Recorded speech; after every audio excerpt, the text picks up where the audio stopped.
a few years ago, when we started covering Bitcoin and cryptocurrencies, some people asked us, like, how does this relate to Forex? Why are you putting it in FX? These are not real currencies, so to speak.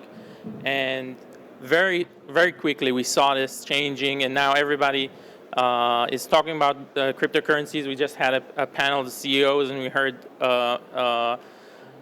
Yoni Assia, the CEO of eToro, mentions cryptocurrencies as an instrument that you must have. And this is especially true in China.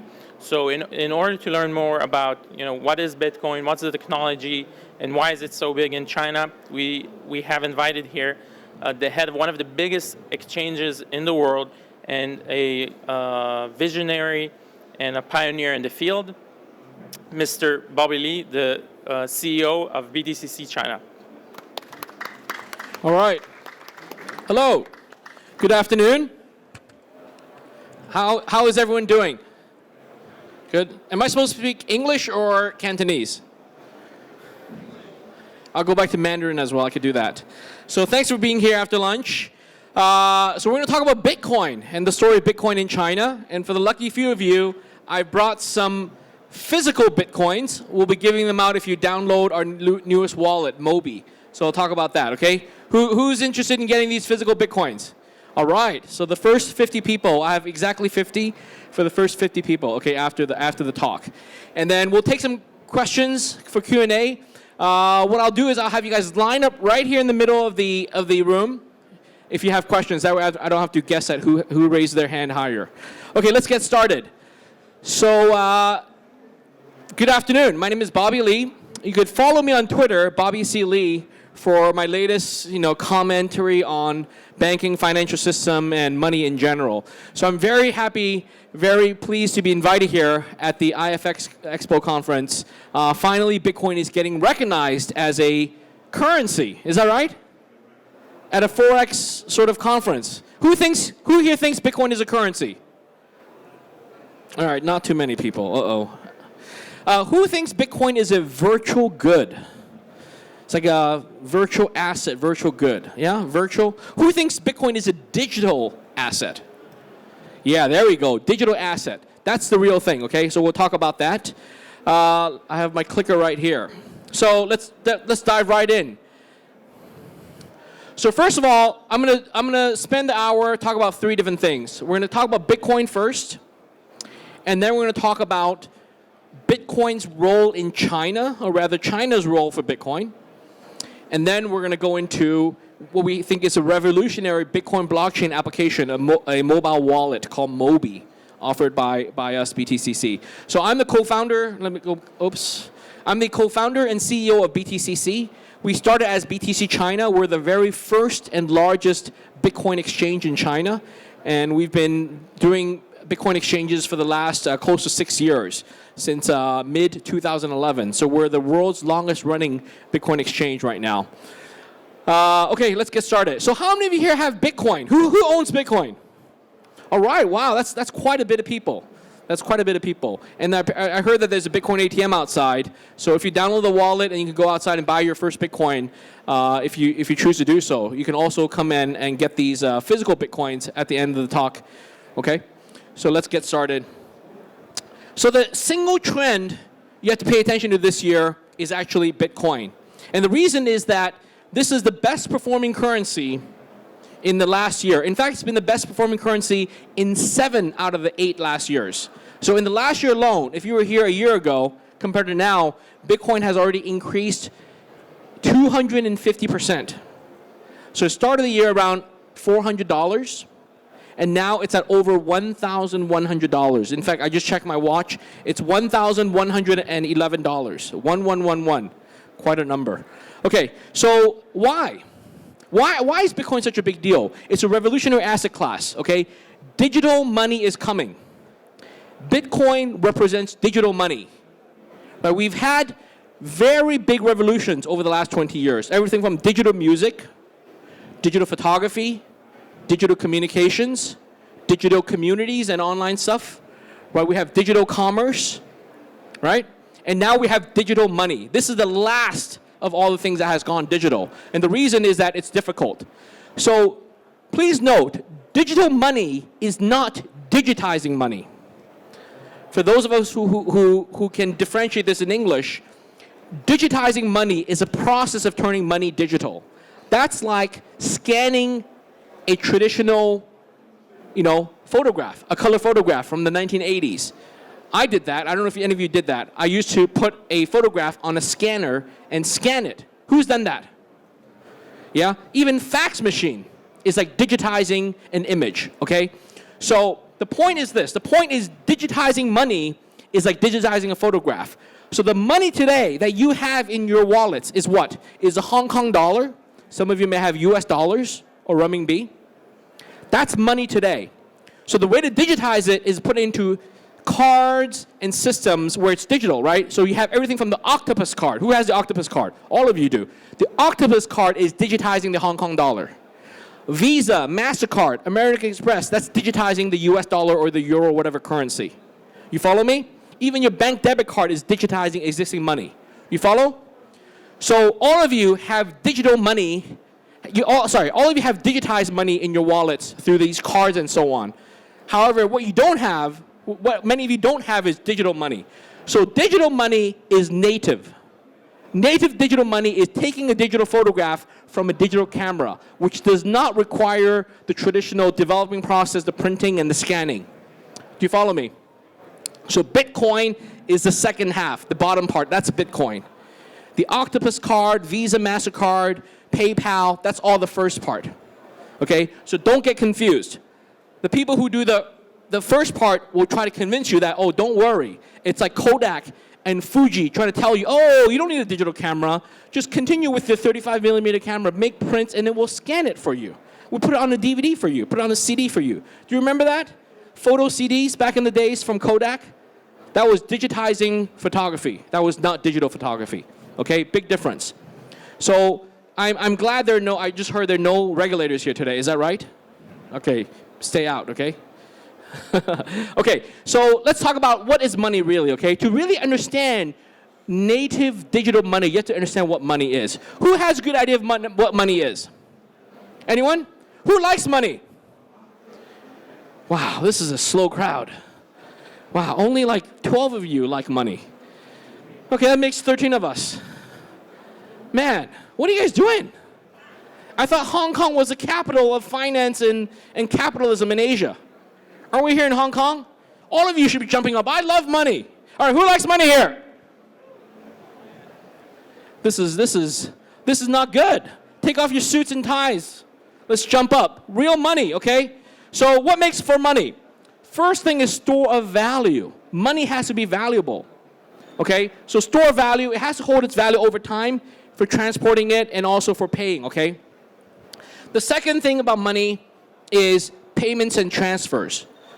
So because I have this thing valuable, it can't be something that's immovable. It has to be something that's easy to move and transfer to make payment for goods and services. So money really only serves these two roles, store of value and transfer of payments. The third role is what they call unit of account, is how you price things, okay? So let's not worry about that too much. So store of value, hold its form and will not degrade, right? The money itself should not degrade. Easy for transporting over long distances, transporting over time, hold value over time. For payments, widely accepted. People have to accept the money. Has to be recognizable and hard to counterfeit. And lastly, it has to be malleable into small pieces, so you get smaller and big units of the money, okay? So what makes something money? Let's talk about it. It has to be stable, portable, recognizable, rare, hard to counterfeit, malleable, hard to obtain, and stable supply. These are the qualities of money, okay? So traditionally, gold has been a good form of money, and over the years, we have paper money being backed by gold that took over the place, okay? And what is currency? Well, currency is actually a subset of money. It's a legal definition, what is and is not a currency. So we have, the governments can define it, okay? So only some forms of money are currency. So gold, in my mind, is money. Gold is very good as money, holds its value, but gold is not currency. So in the old days, gold used to be currency, but today, practically speaking, gold is not currency.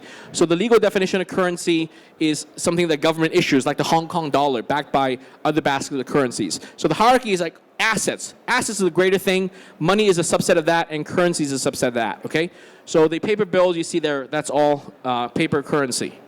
Now, Bitcoin, I want to argue, really is money. That's why I say here, I have a hat here, make Bitcoin great again. We think Bitcoin will make money great again, and here we go. So it satisfies all these things. Is it stable? It's digital, okay, no degrading at all. Is it portable? Yes, you can send electronically, you can hold it on a USB drive or on a mobile phone. Is it recognizable? Absolutely. Through the Bitcoin blockchain, Bitcoin cannot be counterfeit, okay? The supply is also limited rare. There's only 21 million Bitcoins issued total, so that would be 21 billion millibits or 21 trillion bits of Bitcoin, different units, okay? Hard to counterfeit due to strong math cryptography. It's malleable. It has smaller and smaller units. One Bitcoin has 1 million bits, so you can bring to smaller units. You don't have to buy one Bitcoin. You could buy 0.01 Bitcoin, which would be 10,000 bits. And then you have hard to obtain. So out of the 21 million that comes out, it's hard to get new ones, okay? You have to do this process called mining. And finally, it has a stable supply because Bitcoin today, there's 16 million in circulation out of the 21 million. It comes out at a very fixed interval. Okay, we'll talk about that. So we have the class of assets. So for all of you rich people out here, any rich people out here? You'll know what I mean. We have all these nice things: stocks, bonds, derivatives, commodities, real estate, precious metal, jewelry, personal goods, cars and boats, and even fine art, and also fine wine. Right, these are all assets you may hold, right? Who's proud of that? Who has a lot of assets? Yes, yes, no one's willing to admit that, of course. Or it's just the poor people here. All the rich people are enjoying themselves on the beach. Okay, and then we have money, a subset of that. We have coins, paper notes, checks, gold, and silver, okay, precious metals. And then a subset of that would be currencies. So the familiar currencies are Hong Kong dollar, US dollar, euros, Swiss franc, you know, Japanese yen, and so on and so forth. Now, where does Bitcoin come into this? Where do you guys think Bitcoin is? Is it an asset? Is it money? Or is it a currency? Who thinks it's an asset? Who thinks it's money? Who thinks it's currency? Well, not a lot of participation. A lot of Hong Kong people with their arms chopped off. Okay. All right, here we go. Digital currency actually sits in the middle there. It's actually money, but it's not legal status as a currency. So far, we have yet to see any government formally recognize Bitcoin as a currency. I think this is a matter of time, or maybe it's a matter of choice. They don't want to, okay? But for the most part, Bitcoin already satisfies everything money has, and it is a real asset. It is a digital asset, okay? Bitcoin is native digital money, instant transfers, direct, no third parties involved. It's lower cost. Basically, it's faster, better, cheaper. We think Bitcoin is faster, better, cheaper than traditional money because it's digital. It's kind of like digital photography is faster, better, cheaper than traditional print photography, especially if you have to bother scanning it. Okay? So, but over time, I think people will recognize it over time. So Bitcoin actually has true value. This is something I get a lot of disputes over. People debate this with me all the time. They think Bitcoin is not valuable. In fact, a few years ago, I was on a TV show with a famous, what's his name, Lang Xianping, Chinese sort of finance TV host, and he was debating with me whether Bitcoin is valuable. And the point is, the way for me to prove to him Bitcoin is valuable is that Bitcoin has a market price. Does that make sense? Like this microphone here. Is it valuable? Yes. But does it have a market price? Right, this bottle of water, a new one, you could buy at 7-Eleven Watson's for however much. But one that's open and I drank from it, does it have a market price? It's probably worth less than a new one. There's no market price for it. But Bitcoin has a market price. If you have a Bitcoin today, you can sell it for around $1,110. You can actually sell it for that price. Okay, so this guy, Lang Xianping, he actually refused. I said, if someone gave you 100 Bitcoins, would you accept it? He said, oh, no, it's not valuable. I refuse to take it. I'm like, really? Okay, anyways. So it has true value because it has great features. The reason Bitcoin is valuable is not because it's backed by anything, but rather it's because it has good features, unique features. What are the features? Number one, it's global in nature. So for the first time, we have a digital asset that is global in nature. Okay? It has a fixed supply. This means 21 million Bitcoins forever. So if you have 21 Bitcoins, you have the world's over 1 millionth ownership of all the Bitcoin in the world. Make sense? If you have 21,000 Bitcoins, you have 1/1000th of all the Bitcoin in the world. Imagine if you had that in real estate, if you could have one fractional part of the whole world's real estate, or even just Hong Kong's real estate, even just Hong Kong Island. Does that make sense? So because it's fixed, this is what makes it valuable, fixed supply. Thirdly, it's decentralized. This means that no single person, no single government, no single organization can muck around with your Bitcoin. No one can take the title away. Okay? That's a big deal. Because a lot of physical things we own today, like real estate, is actually held as a title which the government grants you. If the government is overthrown, your real estate is in jeopardy. Make sense? That's why gold is valuable in times of war and tragedy, because gold, you just hold it. There's no title. There's no counterparty risk. Like the stocks you own, the bonds you own, all have counterparty risk. Okay, counterparty, many of you know what that means, okay? Decentralized. Lastly, low fees. Now, I know there's a debate about Bitcoin fees being high, but relatively speaking, for a truly decentralized global asset class, Bitcoin has low fees. There's no third-party government or bank that charges you hefty fees to move your own money. Okay? So this is where Bitcoin comes in. Okay, faster, better, cheaper. Now, what we're saying now is for Bitcoin, the revolutionary aspect is now information now has value. Think about it. Bitcoin is digital form, right? There is no physical metal or physical piece of paper for it. It's digital form. Even the physical Bitcoins that I'll be giving out today, it's physical only in the container. The true Bitcoin is on a small piece of paper printed on the back of this coin, right? And the piece of paper has a private key. It has the password, if you will, for that account. It's in a QR code format. It's also printed around on that. So Bitcoin, for the first time, is digital form. That means I can move value, move money across a border just by sending information. And that's what the value is. So for the first time, we have definitive transferable value. The definitive part comes in that Bitcoin is valuable by itself, has a 24/7 market price, and the transferable value means that I could transfer it just by sending information to the internet, to the Bitcoin network, okay? So in the past, if you think about the digital photographs you take pictures, you can send it to people, you can share it, that's valuable, but that's sharing, that's not transferring value. So if I take a great picture of the audience here, or take a nice picture of the Hong Kong harbor, I can share it on social media, on Twitter, on Facebook. All I'm doing is sharing my value with other people, but I'm not actually taking something away from me and giving to someone else. You follow me? But with Bitcoin now, you can do that, okay? This is the revolutionary aspect of it. This is a real trend, okay? So many of you don't own Bitcoin today because you don't understand it. This is an educational process for you to understand it. Okay, so let's go to my second part. How are we doing on time? Okay, why is Bitcoin big in China? Is it China or is it Bitcoin? What do you think the answer is? What is it? Both? Yeah. So China is crazy about Bitcoin. There's a lot of mining activity, okay? I'll talk about what that is. There's a lot of trading activity. And lastly, we're going to find out why that is. And we're also going to talk about the elephant in the room, or the elephant not in the room, which is the PBOC regulatory aspects, okay? Is the elephant in the room? No PBOC people? Okay. All right. Bitcoin mining, first of all. So what is Bitcoin mining? Bitcoin mining is really popular in China. We think over 70% of the global mining happening in China for Bitcoin, okay? This is a wave. Just like gold, you know, when gold was used as money, over the last few hundred years, we've seen different locations of geography that was really big into gold. In San Francisco, there was a gold rush in 1849. You know, before that, there was in northern Alaska, gold rush. And recently, China's a big producer of gold. At one point, 20 years ago, South Africa was a big producer of gold. And also Russia, at one point, is a big producer of gold. So just like gold, the mining happens in different regions of the world over time. At this point, China is a big market for Bitcoin mining. 3-4 years ago, it was in Europe and Americas, but now it's in China. And it may change. It will change over time, okay? What is Bitcoin mining? It's actually a free lottery. Because Bitcoin has 21 million Bitcoins, how does that get out to the people? So the creator decided to do a free lottery where you use a computer to get these lottery tickets.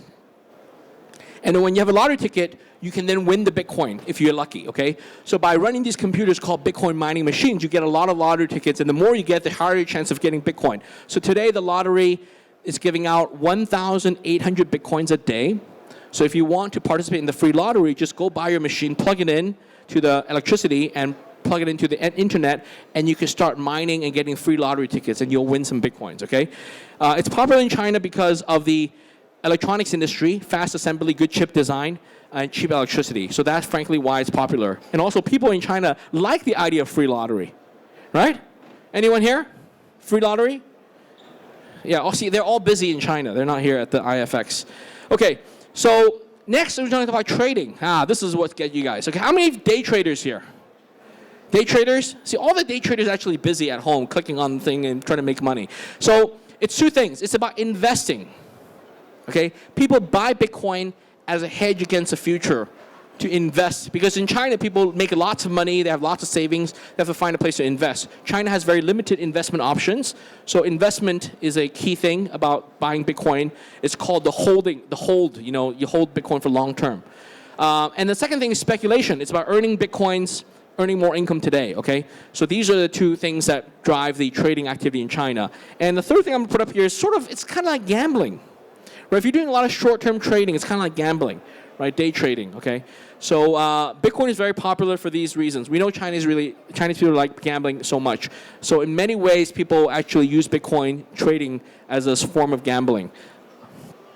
All right.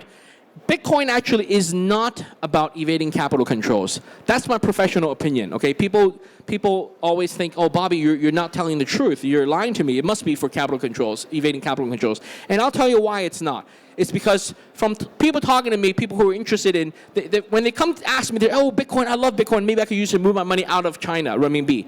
And maybe you could on a small scale, but you can't really do it on a large scale. In the end, it doesn't affect the foreign currency reserves of China. So that's something I wanna maybe highlight a little bit for you guys. So before we do this, so this is, what is this picture of? What is it? Speak up loud. What is it? Hong Kong Airport. Well, it's an airport, all right, but it's actually not the Hong Kong Airport. Yeah, it's not the Hong Kong Airport, but it is an airport, okay? So it's actually a Fort Lauderdale Airport in Florida. Okay, so we talk about capital flight. The capital flight is the idea that Bitcoin is used for capital flight where people are moving money out of China. Do you guys think that's happening? Yes? Yes. Are you doing it? You are? How much? 1 to 5 million Bitcoin. Okay. Have you met my PBOC official over there? All right, go talk to him. Okay, so we have an exception here, but I actually don't think it's happening in any massive scale. And here's why. First of all, let's say you have 10 million RMB. You're trying to move out. So you buy the Bitcoin, BTC is the symbol, you buy it, and then you sell it as USD and Euro, right? My point is, in order for there to be capital flight, the Bitcoin had to arrive in China in the first place. So there's actually what I call capital landing first, because someone had to bring in the Bitcoin to sell to you to get the 10 million RMB. And after they get the 10 million RMB, guess what? The capital has landed in China. So if you bought 10 million RMB worth of Bitcoin, your renminbi, through our exchange, goes into the hands of the seller, so the renminbi stays in China. So net, the money doesn't leave the country. That's a key insight, okay? BTC purchases is trade neutral. Bitcoin purchases is trade neutral. No effect on the foreign currency reserves. The so-called 3 trillion, or what they now say is 2.99 trillion of foreign currency reserves that China has, the ups and downs of that, not affected by Bitcoin at all. Absolutely not affected. Why? Think about the airport. It's like saying, oh my gosh, Hong Kong Airport, 55 planes just took off today. We're losing planes left and right. And another day goes by, oh no, 62 airplanes left today. You know, if you just look at the planes taking off and leaving, you might think this is a crisis. All the Bitcoins are leaving the country. All the planes are leaving the airport. Is that cause for concern? No, because the planes actually land in the morning. Every day there are planes that land. Roughly speaking, it's net neutral. You guys follow me? Okay, people. The other example is, what if China's exporting, 5 million bananas to Hong Kong every day? I'm just exaggerating. I don't know how many bananas Hong Kong people eat. But if Shenzhen, they're moving 5 million bananas across the border. Oh my gosh, all the bananas are leaving Shenzhen and going to Hong Kong. Huge sort of banana flight, right? But it's not, because with bananas, that could be true, but not with Bitcoin. Because the example would be like this 5 million bananas that come from Hong Kong to Shenzhen, and then in the afternoon, they go from Shenzhen back to Hong Kong. That would be the equivalent. Because China doesn't manufacture that many Bitcoins. In a day, China only manufactures at most 70% of the 1,800 Bitcoins, which comes out to about $1 million US. So if anything, because of all the mining in China, China is only producing about $1 million worth of Bitcoin, of new Bitcoin a day. So at most, it can export that much on a net export basis. Okay, but even then, it's not capital flight. Okay, so once I explained it to people, people start to understand, oh, okay, it is trade neutral. Unlike traditional trade where it could be trade deficit or trade surplus, if Hong Kong, imports, exports, whether it's meat, bananas, or fruits and vegetables, there could be trade surplus or trade deficit. But with Bitcoin, it's always neutral because Bitcoin is always in the cloud. Okay, all right. So who's here to hear about PBOC and Bitcoin? All right, this is the real topic. Okay, now this slide is purposely vague, and there's no more written material. I'll just comment verbally a little bit. I'm actually not allowed to talk too much publicly about the policies, but let me give you this perspective. I'll just spend a few minutes on this, okay?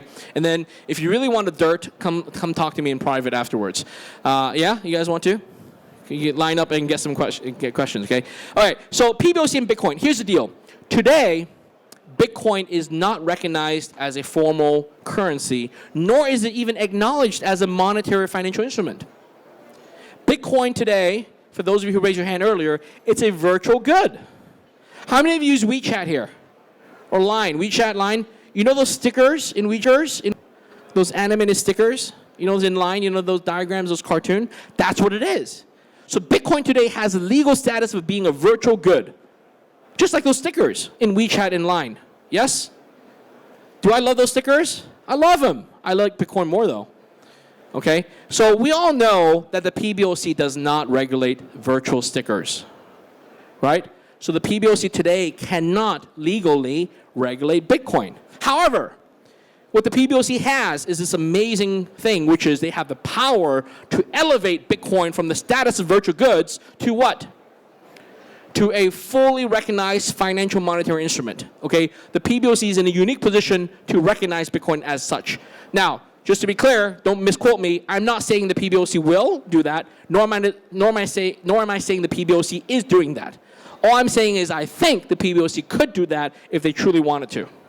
Okay, today, for the record, Bitcoin is not yet, well, it's just, okay, for the record, today Bitcoin is not a financial monetary instrument. For that reason, PBOC cannot directly regulate it. However, running a Bitcoin exchange, we fully know PBOC, any one point in time, they can just elevate the status, and then they can regulate it. So for that reason, all the Bitcoin exchanges in China are like, okay, you get my point? When they say jump, we say how high. When they say bend over, we bend over, okay? So that's the situation. So anyways, it's complicated, it's very complex. As far as I know, how about this? Rather than saying as far as I know, I'll just say I don't know exactly what the PBOC wants at this point. It is for the PBOC, for them to declare themselves what they want to do with Bitcoin, how they want to treat it, and how they want exchanges and Bitcoin companies to operate. Okay, so I think over the next few months we'll see that unfold, and it may take some time for that to unfold itself. So I'm cautiously optimistic. Okay. All right. So in China, so let's come back to the bigger topic. In China, Bitcoin is about investing in the future. Okay, it's about a new revolutionary global asset class. I truly think Bitcoin is the digital asset for a digital age. We live in a digital age, but unfortunately today, the vast majority of the people, including in this room and outside in all of Hong Kong, are unaware that there is a digital asset to go with this digital age. And I'm here to tell you, we are in our 8th year. Bitcoin is now 8 years old. we now actually have a global digital asset class called Bitcoin worth over $16 billion, which is a lot for a new asset class, but which is nothing compared to what it could be, okay? Gold is an asset class that's over $7 trillion. You have stocks and bonds and real estate in the hundreds of trillions of dollars, whereas Bitcoin is only $16 billion, right? A billion and a trillion, it's a magnitude of 1,000, so you can figure it out for yourself, okay? So how about globally, however, Bitcoin is about having money and value in the cloud. It's about digital assets, true assets that are digital information only, okay? Bitcoin is the ultimate, what? Who can finish the sentence? Bitcoin is the ultimate hard currency. I think Bitcoin is the reserve of all reserve currencies, okay? It's the ultimate asset class, okay? So that concludes the second half of my, second part of my talk. So now we're going to go to the third, we're going to jump right in and we're going to do a few Q&A, okay? So the third part is about what BTCC has recently developed. It's a new killer app for Bitcoin, right? People say Bitcoin doesn't have a killer app. Well, I'm here to tell you today, we think we know what the killer app for Bitcoin is. Are you guys ready? Ready? And by the way, Mobi is the name of this killer app. If you download it, at the end of this talk, if you come up to me, line up, and show me that you have it running on your iOS and Android, I'll give you each a free physical Bitcoin, okay? 1,000 bits to go with it. Okay, so search for Mobi Bitcoin on the App Store. Here we go. The killer app for Bitcoin is actually hiding in plain sight. It's money. The killer app for using Bitcoin is actually use it as money. And I don't mean the traditional digital currency money, but I mean like any kind of money you have, okay? So let's go in, okay? The most popular form of money today is what? Is paper currencies, physical currencies, correct? Is that what you have in your wallets? Yes? If you don't think so, you can hand me all the paper currencies you want, okay? I brought a big bag. I'll collect all of the notes that you don't want. Even the Venezuela money, I'll take it. Okay, the problem with this money is what? They're all country specific, region specific. Am I right? I was traveling, I was in Canada, I was in the United States last week. It's just such a hassle moving around borders, bringing different currencies. I have a bag at home with literally I think 6 different foreign currencies, notes in them. And I mean, this is really the 1970s, it feels like, it's still. So what we're gonna do is we're gonna solve the problem, okay? So the question is, what's wrong with the world of payment today? And the answer is, there's still no truly global payments platform. Think about it. All the payments platform you use, whether it's Octopus in Hong Kong, whether it's Visa, MasterCard, whether it's PayPal, Alipay, WeChat Pay, or even in the United States, you have Venmo, right? You have all these other payment systems like Circle and so on. The problem is none of them are truly global. And the reason is that all currency platforms to this day are currency specific. You follow me? That's why when I use WeChat Pay in China, I can barely use it with people in Hong Kong and my friends in the United States. Even though we can communicate on WeChat, they won't accept my WeChat Pay because they don't know what to do with the renminbi there. You follow me? And vice versa. People in the US using Venmo cannot use it with Europeans or Asian people, right? What's the most popular currency, the payment app in Hong Kong? What is it? What is it? What is it? Octopus card, very popular. I love it. But you can't use it outside of Hong Kong because Hong Kong dollar-based, right? It's not the technology. The technology is global. Japan has really good, something similar. It's called something else instead of Octopus card, but it has yen in it. So it's not global. But we are in the global world. So unless you plan to live in Hong Kong all your life, we deserve at this point, it's 2017 for God's sake, right? We should have a global payment system. Okay, here we go. So Mobi solves the problem. Bitcoin and blockchain, private blockchain is the answer, okay? Offers a way to make frictionless and instant payments around the world, instant and globally, okay? Using private blockchain and Bitcoin as a base. So what we have is we're introducing Mobi. We haven't formally introduced it yet. We launched this beta on January 1st. We've had amazing success so far. Mobi is an app that allows users to send and receive money, any kind of money, in any currency to anyone worldwide. Okay, and here's how we do it. Ready? Just mobile numbers. Okay? So we solve the chicken and egg problem. We're saying you don't have to depend on the rest of the world to have already been running Mobi. You guys just send them money just by sending to a mobile number. Who these days doesn't have a mobile number? Who doesn't have a smartphone? Now, if you're using a BlackBerry, I'm sorry, you're out of the loop. Okay, I hope none of you are still using BlackBerry. Okay, or Nokia, whatever. Okay, but Android, iOS, worldwide access, okay? That means you can send money to your parents, to your kids, to your grandkids. You can send money to your classmates and colleagues around the world just by knowing their phone number. Is that easy? Yeah, very easy. You can send money to people in Africa, in Europe, in South America, in North America, in China, or just in Hong Kong. Okay, I could demonstrate that to you today. Next thing is you can send any kind of money. Because Bitcoin has a global price, 24/7 live market price, we've priced in all the currencies, all major currencies worldwide, including gold and silver. This means in this single app, you can move your money from Bitcoin to US dollars, to euros, to Israeli shekels, to Zimbabwe dollars, to Venezuelan bolivars, to Indian rupee, back to Hong Kong dollars, to Japanese yen and back to Hong Kong dollars. Go on vacation Thailand, to Thai baht, back to Hong Kong dollars. Or you could put it in US dollars if you think the US dollar is better. Or move it to renminbi or back to Bitcoin. That's the power of multi-currency payment application. We have that. It's just drag and drop, okay? Store money in any currency. And you could convert quickly. This is what we talked about. Just drag and drop, including gold and silver, okay? And then the fees are very, very low. The airports charge you upwards of 10 to 15% spread. We're charging spreads of less than 1%, less than 0.5%, okay? So instant currency conversions globally. And best of all, you can order a Visa card to go with it. A prepaid Visa debit card to go with it. And now you could use your funds in Mobi anywhere Visa is taken. Okay, any restaurants, any shopping purchases. You can even get cash at ATMs anywhere in the world. You follow me? This is the power of digital money.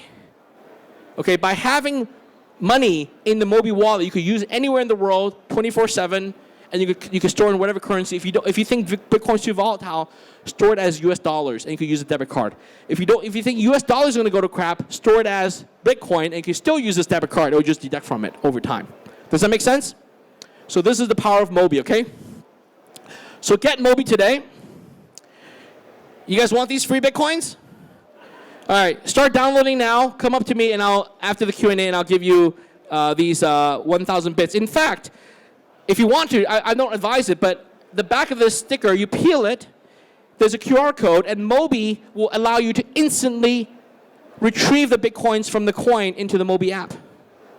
So we built that right in, okay? These are Bitcoin generic private keys, and Mobi supports the import of all BTCC mint coins directly into Mobi, okay?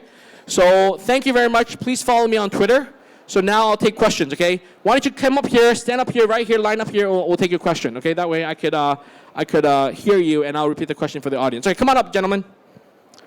Come up, sir. Yeah, you're first. And line up behind him if you have questions, okay? Yeah, go ahead.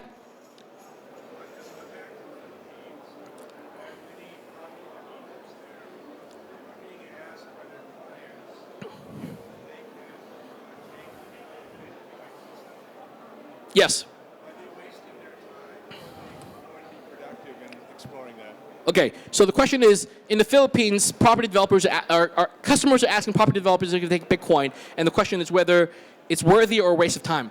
I think it's great. I think it's worthy. Now, they're the pioneers, right? Today, there have been very few real estate transactions that are conducted over Bitcoin, but it is a trend. Because I don't know about you, but I've heard such horror stories about people trying to move their own money across borders to buy real estate. It's terrible. Now, maybe not a lot of millionaires here, but I hear that from millionaires all the time. Their own money, they can't even move it from Hong Kong to New York without it being entangled in checks and stuff like that. So the point is this. I've seen it already, and soon many of you will.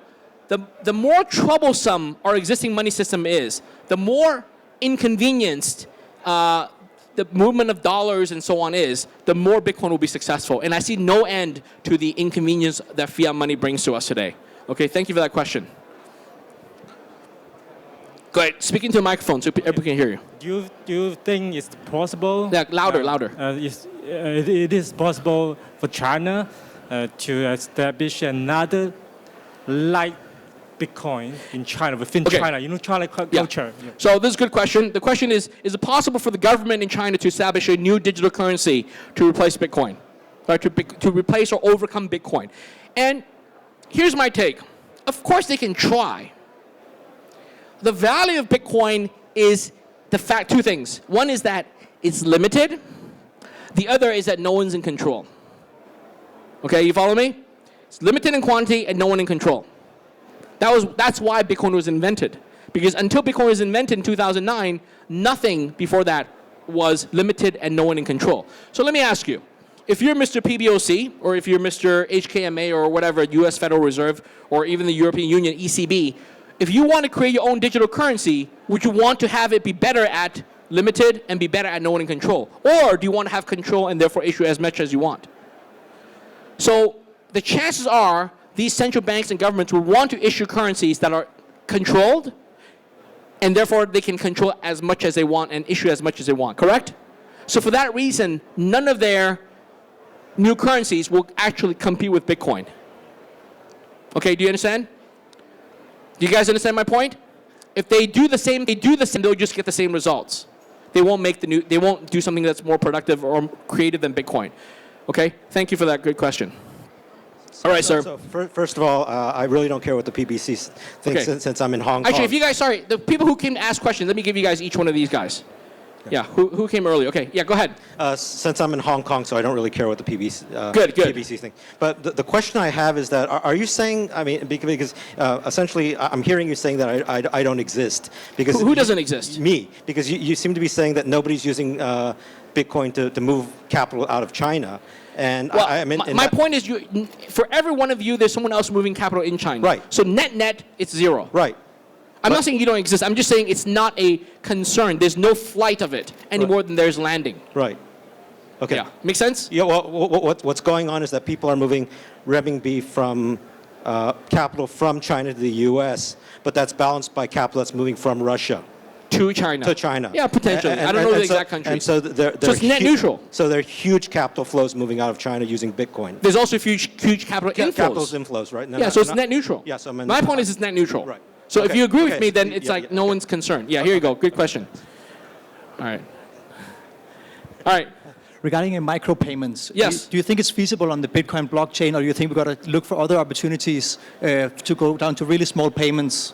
Or what is your outlook on this going forward? Yeah. Micropayments, obviously, for one thing is for the Mobi wallet, we just now supports micropayments, nano payments. So we support that natively.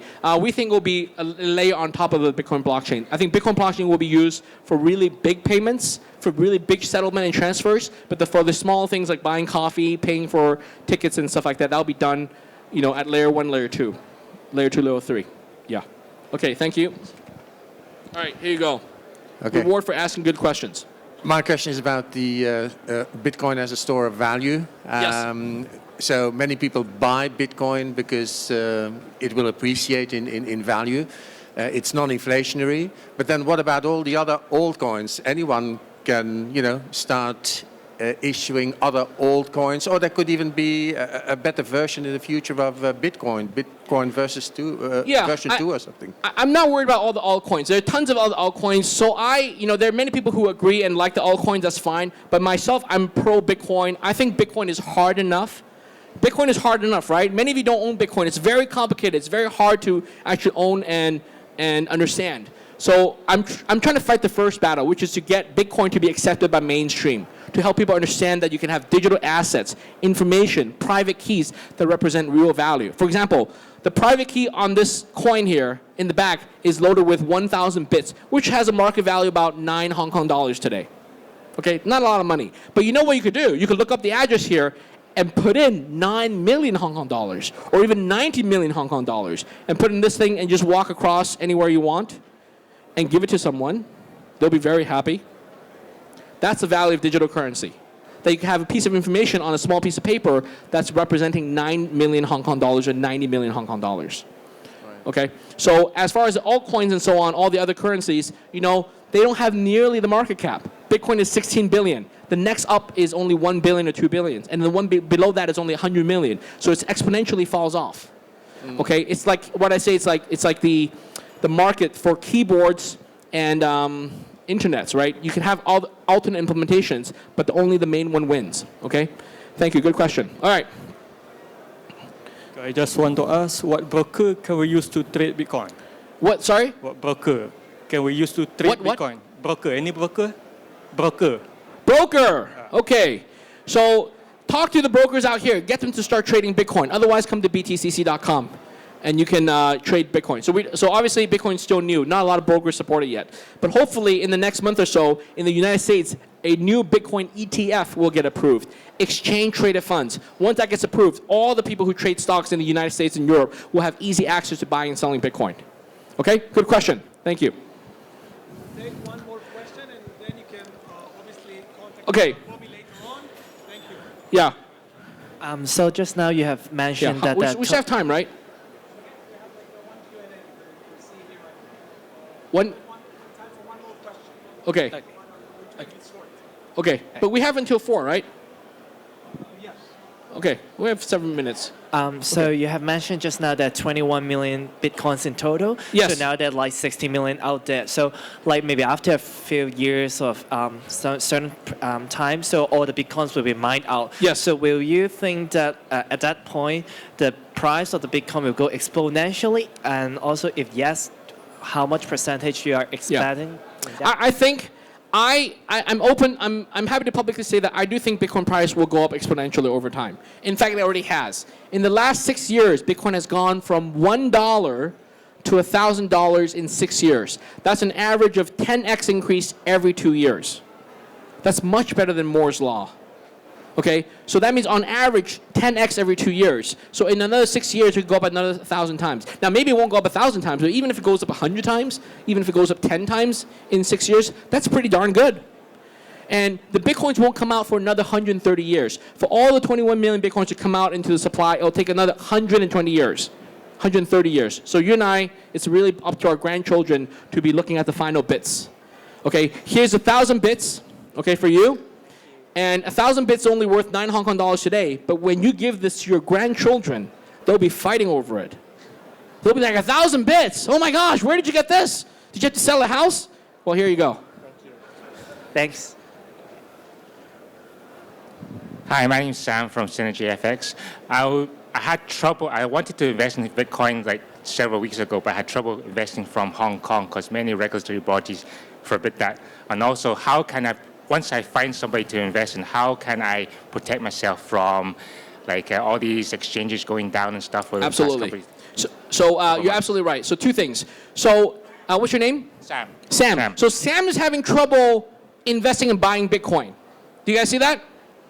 For every Sam that we meet in person that we hear about, how many do you think we don't ever know about? How many people out there are trying to buy Bitcoin and it's just too hard for them? A lot. Okay, maybe you too, right? A lot. Maybe for every one that I meet, there's 100 behind the scenes that I don't get to meet. This is precisely why Bitcoin is cheap today. That's why it's only $16 billion, okay? When you don't have that problem, when you can buy Bitcoin at the click of a button on an ETF or whatever brokerage that you use, Bitcoin will no longer be $1 billion game. It will be $1 trillion game, okay? That's why the early bird gets the worm. You're still early, okay? So come and get this. Physical Bitcoins are one way to store Bitcoins. What you should do is some people say this, okay, even though I run an exchange, people say the truest way to have Bitcoin safe is to not store it on a third-party exchange, right? But if it's for small amounts, you could trust the exchange, you could trust the wallet, you could use it. So if you have small amounts, you could put it on Mobi wallet. But if you have large amounts, you definitely want to find a way to store it yourself because Bitcoin allows you to store it yourself, right? It's like paper gold versus real gold. If any of you are investors in gold, you should hold the real gold. Put it in your home in the safe deposit box. Don't just do the paper gold. Because with paper gold, you depend on the bank to be there. You follow me? So same thing, okay? Good question. Thank you, Sam. Okay. All right, next up. My question is that what are the possibility for the market price manipulation for the Bitcoins? Yeah. And if somebody or a group of investor comes and buy the whole Bitcoins available Bitcoin. in the market, Yes. then the price will inflate. Oh, more than lovely, 10%. lovely. Please do that. Yes. So how, Yes, yes, how, yes, how will you do that. control these? How do I stop that? I wouldn't want to stop that. You mean corner the market for Bitcoin? Try to. I dare you. So what's your question? You think it's going to fall or you think it's going to rise? Yeah, it will be inflating multiple times. But it's true with any other asset class. Have you seen the housing squeeze in Hong Kong? No. You haven't? Oh, you don't own any property in Hong Kong. Yeah. See, that's why. The point is every asset class has a potential. There's markets, bull markets and bear markets. It's true for any asset class. I'm not pretending to say Bitcoin doesn't have that problem. Bitcoin has volatility. So you have to be prepared that it has volatility. Okay? And then people can try to corner it. And that's the reason why Bitcoin is holding steady at $1,000. It hasn't gone down to $100 because there's only so few. Each day in the world, there's only 1,800 Bitcoins that comes online. That's only $2 million of new Bitcoin per day. So if the inflow is more than $2 million worldwide, this is not just Hong Kong, it's worldwide, not just China. If each day investors have more than $2 million of appetite to buy Bitcoin, the price will keep going up. Is that a scary thought? It can only accommodate $2 million of new investors each day without the price going up. Okay, do the math. It's only $600 million a year. That's not a lot of money. If the ETF gets approved, we're talking about billions getting piled in. Okay, or hundreds of millions if not. Okay, thank you. All right, next. Hi. We'll go until 4, yeah. Right. I have two short questions. Okay. One is, if Bitcoin is traded in different currencies, would that create different markets where the prices are different? That's my first question. Yes, okay. My second question is, you mentioned that Bitcoin being fully transferable, but if you have a Bitcoin traded in RMB and Bitcoin traded in USA, where you have China being a foreign exchange regulated market, would that effectively create a onshore, arbitrage? Offshore market? You're exactly right. Which affect the transferability. That's exactly right. So in free markets globally, the Bitcoin price mirrors the currency exchange rates, so whether euro versus Japanese yen versus US dollar. But when you compare the Bitcoin price to a pair of currency that's controlled, such as in Venezuela or in China or in India, then the prices can have discounts or have premiums. So, but arbitrage people who can move money around will arbitrage that to the minimum possible. Okay, so there you go. Good question. So my question is, in the future, do you think the Bitcoin will replace the physical currency? Why? No, it will not replace physical currencies. Because in the end, it's up to the people. As long as there's one of you who likes the physical currency, you will hold on to it and there will be a demand for that. So Bitcoin is not here to replace all currencies, just like Visa is not here to replace all currencies, just like Alipay isn't here to replace all currencies, okay? So Bitcoin's role is to provide an alternative digital asset class that people can freely hold and use without third-party intervention. Okay, thank you. Thank you. Here you go. Good questions. Keep them coming. My name is Eston from Korea. Hi. Recently in Korea, Bitcoin became popular. Oh, recently? And, okay. Yeah, recently. And many people getting into the Bitcoin business, which is like Bitcoin exchange. Yes. How about like for BTCC? Yes. You guys started from Bitcoin exchange, right? Yes. And just launched Mobi. Yes. What's the next stage? I can't tell you. It's all secret. So good question. So I can't tell you what we're going to do next, but I can tell you what we are doing. Oh, good job. You downloaded Mobi. Give it a try. There's Korean won on it. Yeah. Okay, go ahead. Hi. Yeah, I want to ask, I got clients trying to move large sums of money using Bitcoin.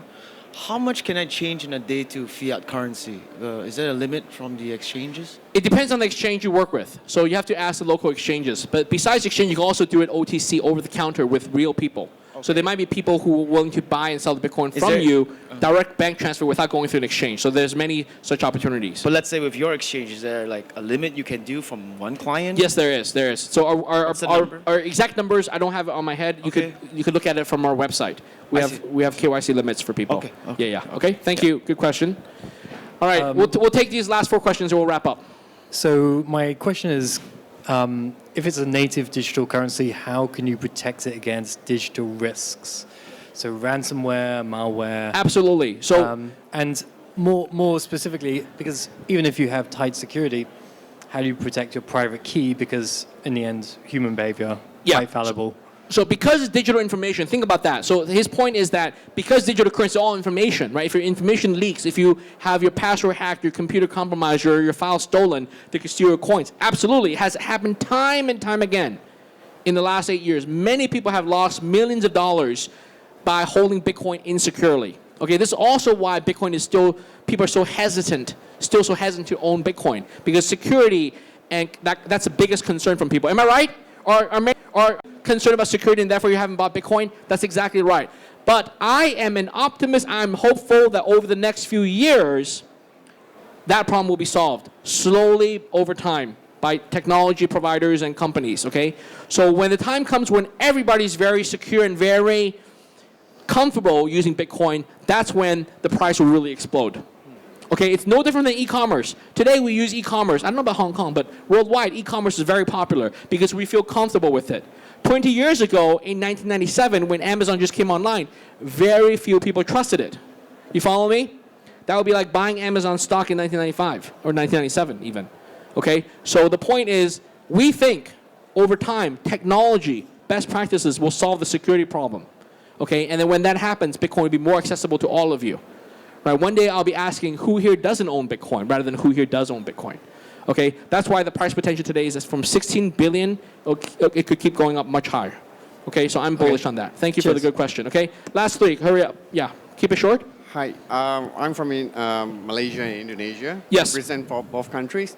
But there's a lot of scams going on Bitcoins right now in these countries. Yeah. So how do you intend to overcome these Sure. issues? Let me talk about that. So there are a lot of scams involving Bitcoin. Do you guys know that? Absolutely. In fact, even before Bitcoin, there are a lot of scams involving the US dollar. Yes. Like any Nigerians here, a lot of Nigerian scams involving wire transfer of US dollars, right? Yes. So the important thing is don't get confused with the scams or the usage of Bitcoin with Bitcoin itself. Just remember, for every scam, there are legitimate activities happening with Bitcoin. For every fraudulent use of Bitcoin, there's tons of legitimate activities using Bitcoin. Yep. The point is, for the fact that even fraudsters and scammers are using Bitcoin, it shows the power and usefulness of Bitcoin. Otherwise, they wouldn't do it. Yep. You see what I'm saying? Yeah. Like if seashells were valuable, scammers would be trying to scam you out of your seashells. Yep. But thankfully, no one does that.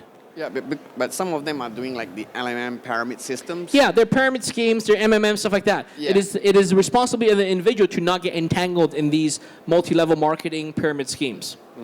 But the underlying asset, Bitcoin itself, is sound. Okay. Right? Just like there are people trafficking drugs, selling for US dollars, it doesn't make the US dollar less valuable. Yeah. Does that make sense? Yep. Okay, good. Thank you for asking that question. All right, two more. Let's wrap it up.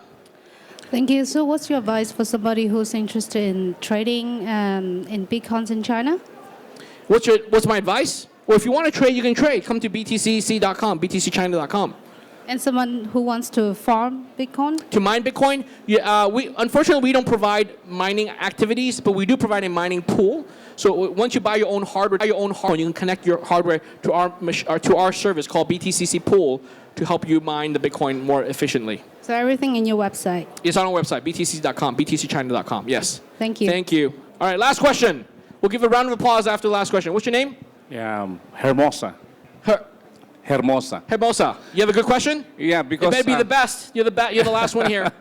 Yeah, because in the developing country or poor country, is the Bitcoin will affect the economy of the country? Will it affect the economy of the country? Like the Philippines. Yeah. Well, I think Bitcoin is great for developing countries, including the Philippines. Right? In Philippines, we know there's a huge market of labor being exported. Yeah. How does the money come back in?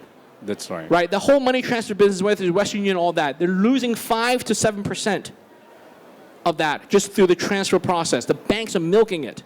Right? If you do use Bitcoin or Mobi, you can have direct transfer at the fraction of a cost. Okay? So that could instantly save hundreds of $millions and improve the GDP by that much for the Philippines. Okay, that's just for one country. For the world, this is a $1 trillion opportunity, global money remittance for Bitcoins. Okay, great question. Hope you download Mobi, and I hope you give it a try, okay? Thank you very much. Let's give a round of applause to all the great people asking questions, okay? Okay, for the rest of you, who wants these coins? Come on up, show me. Okay, thank you very much, Bobby. We will take 5 minutes for the camera team to recover, and we will start directly the Chinese speaking panel. You got Mobi? Who has Mobi? Show me a Mobi. Okay, show me Mobi. Show me Mobi.